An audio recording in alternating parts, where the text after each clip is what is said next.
Hello आदाब, good afternoon. चलती रहेगी जिंदगी में आपका इस्तकबाल है। मैं हूं आपके साथ सना वारिस। नाज़रीन, गर्मी अपने शबाब पर है और गर्मी के साथ साथ कई ऐसी स्किन डिजीज हैं जो आपको परेशान की होंगी। इसीलिए हमें आप अपना शो आपके लिए लेकर आए हैं ताकि आप उन तमाम सवालों के जवाब जान सकें।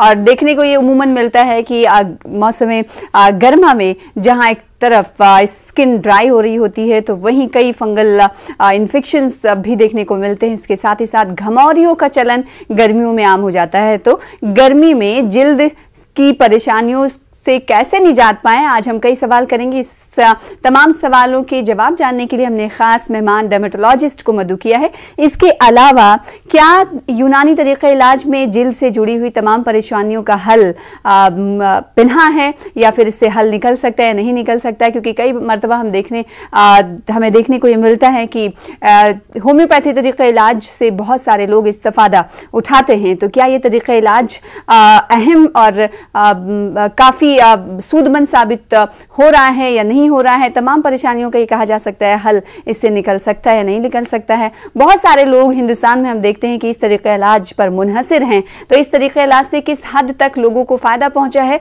और कौन कौन सी ऐसी दुश्वारियां इस तरीके इलाज में देखी जा रही हैं जो दिगर तरीके इलाज में नहीं देखी जा रही हैं? कई सवाल हैं जो आज हम एक खास मेहमान से करने की कोशिश करेंगे, क्योंकि होम्योपैथी की जब बात हो रही तो जाहिर सी बात है इस फील्ड से जुड़ा हुआ एक डॉक्टर हमारे साथ इस प्रोग्राम का हिस्सा, चलती रहेगी जिंदगी का हिस्सा बनने वाला है। साथ ही जैसे कि मैंने होम्योपैथी कहा तो होम्योपैथी के साथ साथ एक खास मेहमान डॉक्टर अरविंदर कौर हमारे साथ जुड़ने वाली हैं, जिनका तारुफ मैं करा दूं। और इसके अलावा आप डॉक्टर शहला अग्रवाल साहिबा को देख पा रही हैं टीवी स्क्रीन पर। नाजरीन, आप दोनों का इस्तकबाल करना चाहेंगे इस खास प्रोग्राम का हिस्सा बनने के लिए। सबसे पहले डॉक्टर अरविंदर कौर, आपका भी शुक्रिया। एक्सपर्ट हैं होम्योपैथी मेडिसिन के, साथ ही साथ आप फाउंडर हैं दाई के। दाई से समझ में आता है कि हेल्पर, दाई और मदद करने वाली। तो मैं जानना चाहूंगी कि ये फाउंडेशन आखिर ये है क्या, दाई फाउंडेशन है क्या, इसके बारे में जरा बताइए। फिर उसके बाद होम्योपैथी तरीके इलाज और साथ ही साथ गर्मी अब में जिल्द से होने वाली परेशानियों से कई सवाल हम आपसे करेंगे। सबसे पहले हम जानेंगे कि दाई आखिर है क्या और इसकी शुरुआत आपने कब की? शुक्रिया। दाई एक एनजीओ है हमारी जिसके द्वारा हम होम्योपैथिक मेडिसिन भी बांटते हैं और मेंस्ट्रुअल हाइजीन के बारे में लोगों को जागरूक करते हैं और मेंस्ट्रुअल कप्स के बारे में जागरूकता शिविर भी करते हैं और बांटते भी हैं। हम दिल्ली एनसीआर में भी काम कर रहे हैं, ऑल ओवर इंडिया भी काम कर रहे हैं, अलग अलग लोगों से जुड़ के। आज की डेट में सब लेडीज को जूम इस्तेमाल करना आ गया क्योंकि बच्चों के कॉलेजेस और स्कूल जूम पे हैं। तो जूम के द्वारा हम ऑनलाइन टॉक्स करते हैं आप जैसी हम जैसी महिलाओं के साथ, और जहां पे हमें लगता है कि जूम नहीं पहुंच सकता वहां हम खुद पहुंचते हैं। स्लम एरियाज में, कैंप्स में, डोमेस्टिक हेल्थ के एरियाज में, वहां पे जाके हम टॉक करते हैं, इसके बारे में जागरूकता करते हैं, मेंस्ट्रुअल कप के बारे में, होम्योपैथिक मेडिसिन की यूजेज के बारे में, और बांट कर भी आते हैं जहाँ पे जरूरत पड़ती है। तो ये हमारा मेन काम है। एनजीओ का नाम क्या है बताएंगे? मुझे याद आ रहा है कि इस एनजीओ के ताल्लुक से हमने एक रिपोर्ट भी न्यूज़ 18 उर्दू के नाजरीन को दिखाई थी इससे पहले। आपने मेंस्ट्रुअल कप कैंपेन की ही रिपोर्ट करी थी और हम वही काम आगे बहुत तेजी से बढ़ा रहे हैं। हमारी कोशिश है आगे कि हम अब स्कूल स्टूडेंट्स और कॉलेज स्टूडेंट्स के पास पहुंच सकें। क्या बात है, बहुत अच्छा काम आप लोग कर रहे हैं। और उमूमन ये देखा जाता है कि हिंदुस्तान में अभी भी मेंस्ट्रुएशन के लिए बहुत सारे लोग जो होते हैं वो या फिर ख़वातीन की बात करें वो इस हवाले से बात करना नहीं चाहती हैं। आज भी ये देखने को मिलता है कि जब भी पैड्स वगैरह अगर दुकानों या मेडिकल स्टोर्स पर लोग खरीदने जाते हैं तो रैप करके दिया जाता है। तो इसके पीछे कई लोगों का ये मानना है कि आज भी वो अवेयरनेस जिस तरह से इस ताल्लुक से पहुंचनी चाहिए थी शायद उस तरह से लोगों में नहीं पहुंच पाई, तभी इसे पता नहीं कहीं झिझक से जुड़ा हुआ मामला समझा जाता है। इस पर भी हम कई बातचीत करेंगे। डॉक्टर शहला, मैं आपके पास आना चाहूँ, एनजीओ की बात कर रही हैं और सबसे अहम मसला जो लड़कियों और ख़वातीन के साथ जुड़ा हुआ है, मेंस्ट्रुअल साइकिल के हवाले से कई तरह की बीमारियां, मेंटल इश्यूज़ भी लोगों को हो जाती हैं, साफ़ सफाई नहीं होने से भी ये इश्यूज़ होती हैं। साथ ही साथ आप डर्मेटोलॉजिस्ट हैं, तो मेंस्ट्रुएशन साइकिल सही से नहीं होना स्किन को भी हार्मफुल करता है। ये बात आप बहुत अच्छी तरीके से समझती होंगी। तो मुझे लगता है कि मैं क्या ज़्यादा बताऊं, आप बताएं, क्योंकि आप तो डॉक्टर हैं, जाहिर सी बात है सबको खूबसूरती का ज्ञान देती हैं, तो आप ही बताइए। खूबसूरती से पहले सेहत याब होना बहुत ज्यादा जरूरी है। और दिक्कत यह है कि जब भी जो साइक्लिकल चीजें हैं उसमें ये बात समझना बहुत जरूरी है कि साइकिल आने का मतलब है कि आपके हार्मोन का जो लेवल है वो नीचे आया है। जब हार्मोन का लेवल ऊपर होता है उस वक्त बहुत सारी दिक्कतें होती हैं, बिकॉज हमारे शरीर का जो वो होता है पीएच होता है वो चेंज हो जाता है, तो बहुत सारे एक्ने होते हैं, रैशेस बहुत सारी रहती हैं, उसके अलावा फंगल इन्फेक्शन बढ़ जाता है। ये प्री पीरियड की कहानी है। During the period because of क्योंकि आप मेंस्ट्रुअल पैड्स का इस्तेमाल कर रहे हैं वो बहुत ज्यादा इरिटेशन करते हैं, और अगर आपने उसका ध्यान नहीं दिया तो then you are left with very few options. तो ध्यान देना बच्चों को हमें शुरू से सिखाना चाहिए। हमारे यहाँ जैसे सना आप बोल रही थी कि बात करना जो है वो माँ और बेटी में भी शायद बात नहीं होती है, तो हमें यही बात चेंज करनी है कि हमें जागरूकता देनी है कि it is a normal thing. तो आपकी साफ सफाई और हाइजीन बहुत ज्यादा जरूरी है, तभी आपको आगे दिक्कत नहीं होगी। बिल्कुल, साफ सफाई की बात हो रही है और नैपकिन्स का इस्तेमाल किया जाता है, लेकिन गर्मी है तो एक नॉर्मल लाइफ में मेंस्ट्रुएशन साइकिल में एक दिन में जो नैपकिन्स यूज होते हैं तो उनका कुछ टाइमिंग होता होगा कि इतना आपके लिए सेहत के लिए बहुत अच्छा है अगर आप ऐसा करती हैं तो? वो फ्लो के हिसाब से होता है। जैसे शुरू के जो दिन होते हैं उनमें फ्लो ज्यादा रहता है, तो देन यू हैव, जैसे आपने नैपकिन्स में भी देखा होगा, अलग अलग तरह के आते हैं, एक्सेल आता है, सुपर एब्जॉर्ब आता है, तो वो आपको अपने फ्लो के हिसाब से चेंज करना पड़ेगा। द थिंग इज के विद इन 3 आवर्स तो आपको चेंज करना चाहिए। यही तो बात है कि ये इतने महंगे प्रोडक्ट्स हो जाते हैं कि इसके अंदर फिर लोग चेंज नहीं करते हैं, वो उसको ही खींचते चले जाते हैं, और वो जो इरिटेशन होती है, there is something called as contact irritant dermatitis जो बहुत ज्यादा बढ़ जाती है, उसमें खुजली भी हो जाती है और फिर बाद में वहां पर। तो इन सब से निजात दिलाने के लिए जो डॉक्टर अरविंदर कौर साहिबा की एनजीओ काम कर रही है, मेंस्ट्रुअल कप, तो इसका इस्तेमाल अगर करते हैं तो जाहिर सी बात है तमाम चीजों से बचा जा सकता है, लेकिन शायद अवेयरनेस नहीं है, और यही अवेयरनेस फैलाने का काम अरविंदर साहिबा की एनजीओ कर रही है। तो ये कितना सूदमंद साबित होगा आने वाले दिनों में?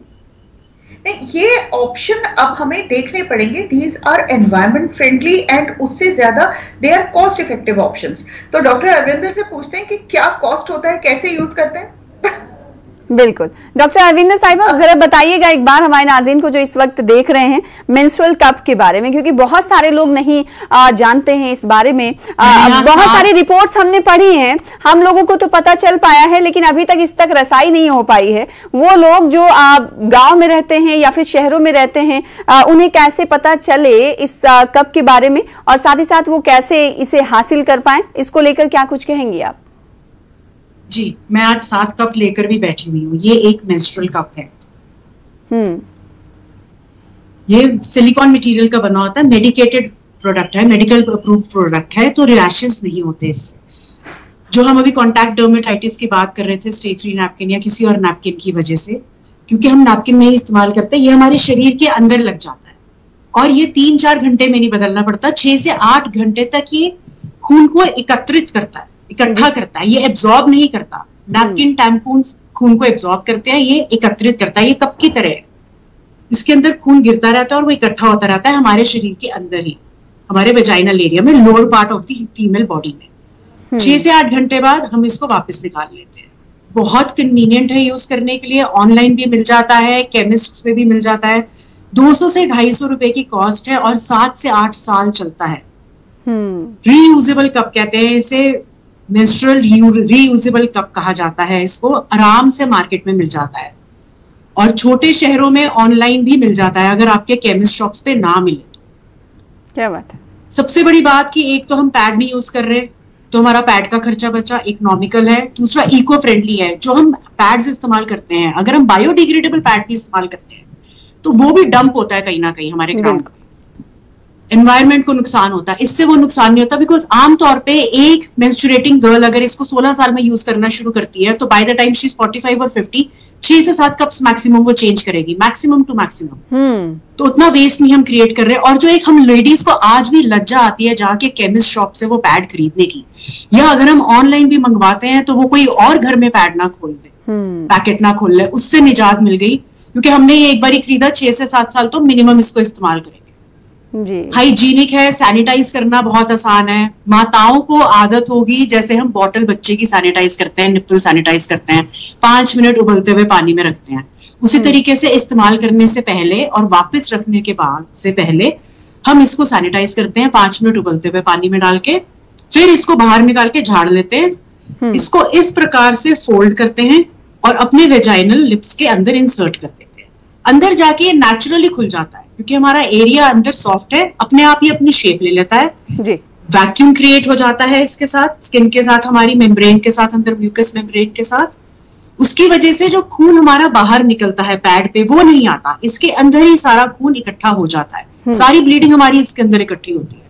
बहुत सी बहनों को, माताओं को दिक्कत आती है क्लॉट्स की, हेवी ब्लीडिंग के टाइम पे अनईजी होता है, काम पे जाना दिक्कत लगता है, खड़े होने में दिक्कत होती है, बैठने में दिक्कत होती है, कोई एक्सरसाइज करने में दिक्कत होती है कि निशान पड़ जाएंगे हेवी ब्लीडिंग डेज में। इसको लगाने के बाद कोई निशान की गुंजाइश नहीं है क्योंकि ये हमारे शरीर के अंदर फिट हो गया, तो सारा ब्लड इसके अंदर जा रहा है, सारा खून हमारा इसके अंदर इकट्ठा हो रहा है। अगर जो खवातीन इस मेंस्ट्रुअल कप को यूज कर रही हैं, अगर यूरिन पासिंग की बात की जाए तो उसमें तो कुछ प्रॉब्लम नहीं होती होगी? नहीं, यूरिन पास के टाइम आपको इसको हिलाने की जरूरत नहीं है क्योंकि यूरिन हम आगे से पास करते हैं। ये हमारे वजाइना के अंदर है, जो बच्चादानी कहलाती है। बच्चादानी का जो एरिया होता है जहां से डिलीवरी होती है, जहां पे हम टैम्पून इस्तेमाल करते हैं, ये उस एरिया में रहता है। अगर आप टॉयलेट के लिए जा रहे हैं या आप यूरिनेशन के लिए जा रहे हैं, आपको इसको छेड़ने की जरूरत नहीं, इसको आप 6 घंटे बाद ही छेड़ें।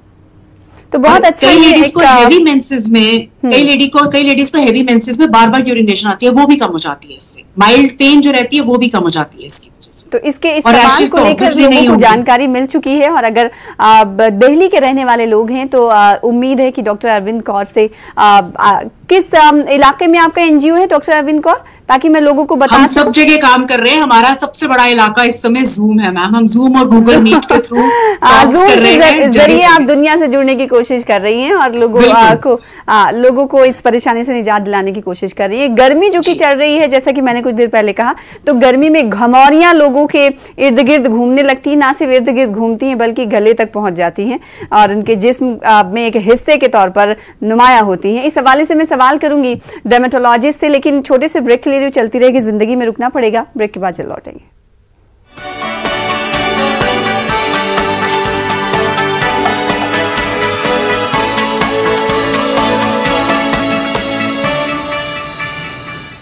ब्रेक के बाद एक बार फिर से आपका इस्तकबाल करते हैं। मैं हूं आपके साथ सना वारिस। चलती रहेगी जिंदगी प्रोग्राम आप देख रहे हैं। 2 खास मेहमान हमारे साथ जुड़े हुए हैं। एक खास मेहमान का नाम डॉक्टर शैला अग्रवाल है, दूसरी हैं डॉक्टर अरविंद कौर जो कि फाउंडर हैं दाई तंजीम की। एनजीओ है एक, जिसके जरिए ये लोगों को मेंस्ट्रुअल साइकिल के हवाले से भी और साथ ही साथ मेंस्ट्रुअल कप के हवाले से जानकारी फराहम करती हैं। इसके अलावा मैंने देखा था कि लाइब्रेरी के ताल्लुक से भी इनकी एनजीओ कुछ काम करती है, उस बारे में हमसे बात करने की कोशिश करेंगे। इससे पहले मैं डॉक्टर शैला आपके पास आना चाहूँगी। गर्मी और घमौरी का जिक्र मैंने किया था, इस कैसे बचा जाए इससे गर्मियों में? खासकर बच्चों की अगर बात करें तो बच्चे घमौरियों से परेशान रहते हैं गर्मियों में। बच्चे भी उतने ही परेशान रहते हैं और जो किचन में काम करते हैं वहां पर जहां भी पसीना इकट्ठा हो रहा है, खासकर नेक की क्रीजेस में आपको ऐसा लगता है जैसे जल गई हैं, तो वो भी घमौरी का ही एक रूप होता है। ज्यादातर घमौरियां बैक पर होती हैं और घमौरी का मतलब ये है कि आपके जो स्वेट ग्लैंड्स हैं वो बंद हो गए। तो एक ही तरीका है सना, पहली बात तो ये कोशिश करें धूप में ना जाएं, पसीने से जितना बच सकते हैं बचें। लेकिन अगर घमौरी हो गई है तो उसका तरीका ये है कि फ्रिज से आइस निकाल के डायरेक्टली उस एरिया पे आप उसको मलें, तो वो वहीं के वहीं आपके इरिटेशन को कम कर देगा। दूसरा, अब तो शुक्र है गर्मी की छुट्टियां होने वाली हैं, लेकिन बच्चे अगर स्कूल जा रहे हैं और गर्मी है तो कैलेमीन लोशन, जो आम कैलेमीन लोशन है, वह बहुत ही कारगर नुस्खा होता है जो आप लगा के बच्चों को भेजें तो वो पसीने को सोखता रहेगा और घमौरी नहीं होगी। यहाँ पर मैं साथ साथ एक बात और बोल दूं कि हम जब कॉन्टैक्ट डर्मेटाइटिस की बात कर रहे थे, जो मेंस्ट्रुअल पीरियड की बात कर रहे थे, अगर आपको किसी एक स्पेसिफिक चीज से इरिटेशन होती है, किसी पैड से या किसी से, तो उसे फौरन चेंज कर लें। लेकिन ज्यादातर लोग जो है अपने आप या केमिस्ट की दुकान से लेके जो दवाएं लगाते हैं जो जिसमें स्टीरॉयड भी होता है, वो क्या करता है कि फिलहाल तो आपको रिलीफ देता है लेकिन आपकी प्रॉब्लम को बढ़ा देता है। तो मेहरबानी करके एक तो 4-5 चीजों के कॉम्बिनेशन की दवा ना लगाएं। अपने जनरल डॉक्टर या गायनी से पूछ लें कि क्या लगाना है, और कोशिश ये करें कि कुछ भी इरिटेशन हो रही है, इरिटेशन जब होती है जब आपकी स्किन ड्राई होती है, तो अगर आप हल्का सा नारियल का तेल अपने स्किन पे इस्तेमाल करेंगे तो वो ड्राइनेस को कम करेगा। जी, इसके अलावा बहुत सारे लोग ऐसे होते हैं जिनकी स्वेटिंग जो है, पसीना जो होता है बहुत स्मेल करता है, तो इसकी एक अहम वजह क्या बताएंगे आप? हाँ, फंगल इन्फेक्शन है, और पसीना दो तरह का होता है। एक है जो नॉर्मल स्वेट है जिससे हमारी बॉडी का टेम्परेचर कम हो रहा है, जो बिल्कुल पानी वाला पसीना होता है, वो स्मेल नहीं करता है। लेकिन एक एंडोक्राइन स्वेट होता है, वो अलग तरह के स्वेट ग्लैंड है, और ये प्रॉब्लम आप ज्यादातर देखेंगे कि टीनेजर से शुरू होती है, और वो भी बॉडी फोल्ड्स में। बॉडी फोल्ड का मतलब है अंडर द आर्म, जांघों में या ब्रेस्ट के नीचे, जहां पर भी पसीना इकट्ठा होता है। एंटी फंगल सोप का इस्तेमाल रेगुलरली करें बॉडी फोल्ड्स में। जब आप बाहर जा रहे हैं तो एक टैल्कम पाउडर का इस्तेमाल करें, और टैल्कम को छिड़के नहीं, क्योंकि वो फिर क्लम्प्स बना देता है, तो हाथ पे लेके इस तरह करें और फिर उसे टैल्क को लगाएं। उसके अलावा अगर आपको लग रहा है कि फिर भी बॉडी ओडर नहीं जा रहा है, तो हो सकता है कि आपको एक एंटी फंगल की जरूरत पड़े।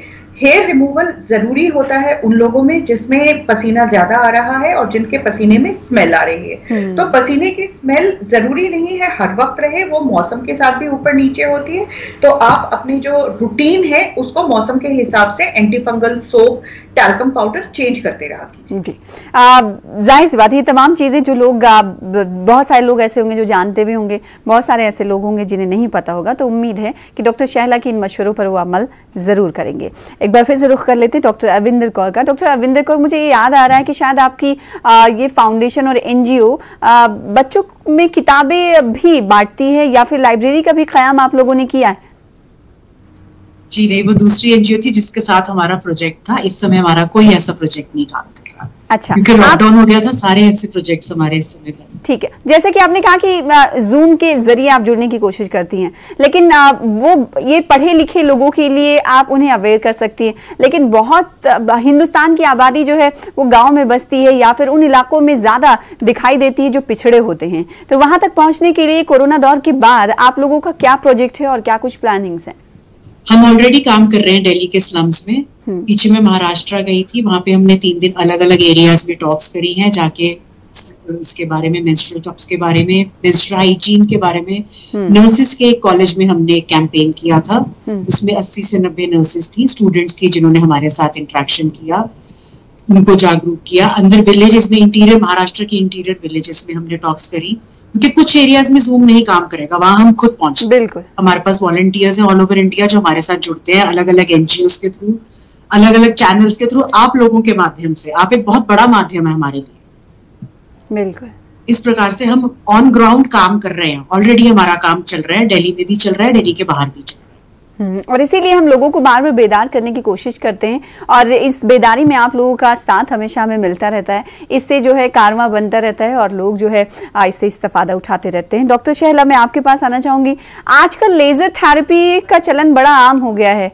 जहां घरेलू टोटके थे लोगों के हाथों में, अब लेजर ट्रीटमेंट और ये तमाम चीजें, या फिर तामझाम इसे कहें, तो क्या ये नुकसानदेह है या फिर इसे यूज में लाया जा सकता है, इसकी तरफ जाया जा सकता है? नुकसानदेह तो बिल्कुल नहीं है, पर हर चीज हर आदमी के लिए नहीं होती है। मतलब जरूरी नहीं है कि अगर एक लेजर एक ए पर्सन पे काम कर रही है तो वो बी पे भी काम करेगी, और वहीं पर हमारी इंपॉर्टेंस आती है, बिकॉज हमारा काम यही है कि आपके लिए क्या बेहतर काम करेगा वो जानना जरूरी है। दूसरी चीज, जो आजकल अनफॉर्चुनेटली हिंदुस्तान में कोई रेगुलेशन नहीं है, तो हर आदमी वही काम करता रहता है। अब देखिए, आज ही लेजर से जल के मेरे पास एक ख्वातीन आई थी, बिकॉज जो लेजर आपकी सर्दी में काम कर रही है वो 45 डिग्री में करा के आप धूप में निकलेंगे तो वो कहीं ना कहीं आपको बर्न करेगी ही करेगी। तो आपका काम ये है कि आप पहले जानकार के पास जाएं। देखिए क्या होता है कि हमारा कॉस्ट थोड़ा ज्यादा होता है, ठीक है ज्यादा है बिकॉज हमारा एक्सपीरियंस ज्यादा है, तो कम से कम आप हमसे सलाह ले लीजिए।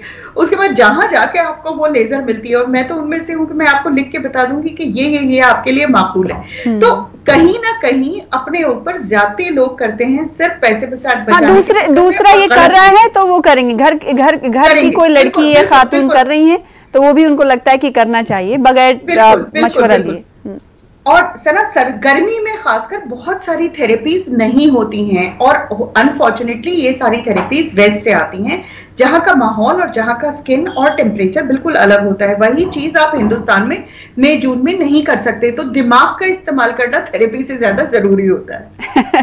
दिमाग का इस्तेमाल करना थेरेपी से ज्यादा जरूरी होता है। डॉक्टर अविंदर कौर, जैसे कि आपने कहा, और दिमाग का इस्तेमाल करने की बात डॉक्टर शहला कह रही हैं, आप लोगों से जुड़ती हैं, जिन लोगों को मालूम नहीं होता है मेंस्ट्रुअल साइकिल के बारे में, और खासकर वो लोग जो पढ़े लिखे कम होते हैं, उनसे जब आप मिलती हैं तो किस तरह का एक्सपीरियंस आपका होता है, और उन्होंने क्या क्या बताते हैं कि उनका एक्सपीरियंस आपसे या आपकी एनजीओ से मिलने के बाद क्या है?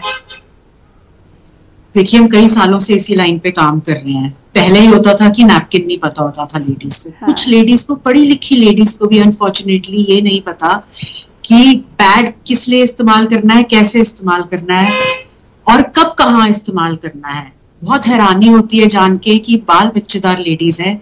जागरूकता जरूरी नहीं है कि पढ़े लिखे में ज्यादा होगी और अनपढ़ में कम होगी। ये अपने अपने आईक्यू की बात है। वही बात है कि दिमाग इस्तेमाल करने वाली बात है। और मैंने ये नोटिस किया है कि जब हम जाते हैं स्लम एरियाज में या पॉवर्टी लाइन एरियाज में, उन एरियाज की लेडीज ज्यादा जागरूक है नया प्रोडक्ट सुनने के लिए और लेने के लिए। उन्हें लगता है कि कोई अगर हमारे पास आउटरीच कर रहा है हमें, तो कुछ बेहतर ही करके जाएगा हमारा। जबकि जब हम पढ़े लिखे लोगों के साथ इंटरेक्ट करते हैं, हाँ, तो ज्यादा क्वेरीज होती हैं और कम रिजल्ट कम मिलता है, टर्न अराउंड कम होता है लेडीज का। और जब हम कैंप्स में जाते हैं, स्लम्स में जाते हैं, या इंटीरियर्स में हमने जब किया, गांव में किया, तो 50% लेडीज हैंड रेज करती है कि हमें चाहिए, हमें देके चाहिए। और उसके बाद वो पूछती भी हैं। ऐसा नहीं है कि हमने दे दिया और उन्होंने इस्तेमाल नहीं किया। तो क्या आप ये मुफ्त में देती है? जी हाँ, कप्स हम जिस एनजीओ के थ्रू करते हैं 50-50 करते हैं। कुछ वो डोनेट करते हैं, कुछ हम डोनेट करते हैं। कुछ दोस्त हैं जो पैसे भेज देते हैं और हम उनके लिए कप्स, उनके बिहाफ पे कप्स खरीद के बांटते हैं। क्या बात है। तो ये एक तरीके से कहा जा सकता है कि खिदमत का जरिया भी है।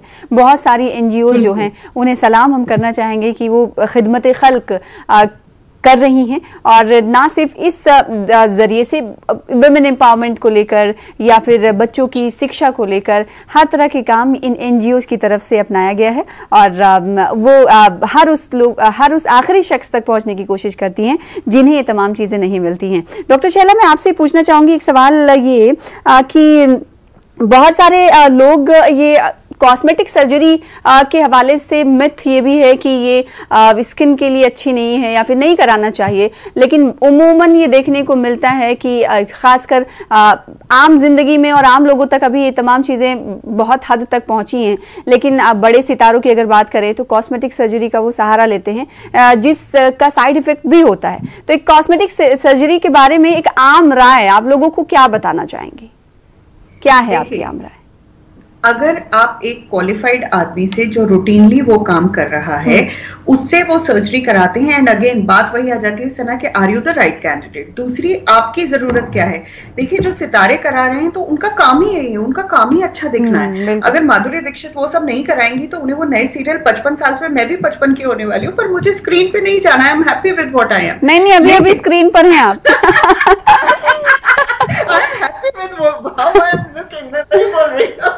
पर मुझे पिक्चर नहीं करनी है। तो कॉस्मेटिक सर्जरी क्या, आप फिर वही बात हो जाती है घूम फिर के, are you the right candidate and are you going to the qualified person. सबसे जरूरी ये है, गलत कुछ नहीं होता है, क्या वो आपके लिए सही है, दैट इज मोर इम्पोर्टेंट। बिल्कुल। तो ये फर्क हमें करने की जरूरत है कि गलत कुछ नहीं है, लेकिन वो आपके लिए सही है या नहीं सही है। कोई भी बहुत बाज दफे देखने को मिलता है, घर ही में देखने को मिल जाता है कि अगर किसी ने कोई प्रोडक्ट यूज किया, उसको फायदा हो रहा है तो दूसरे को बताता है। तो खाला फुफ्फू बहुत सारी लोग जो होती है ना उसकी तरफ जाने की कोशिश करती हैं। तो ऐसे लोगों के लिए आपका मशवरा यही है कि ये जरूरी नहीं कि उनके लिए अच्छा है तो आपके लिए अच्छा होगा। देखिए, आपने पैसा बचाया, बजाय हमसे पूछने के अपनी खाला और भांजी का ले लिया, उसके बाद कंसल्टेशन आप मुझे ही देके जाएंगे जब वो परेशान करेगा।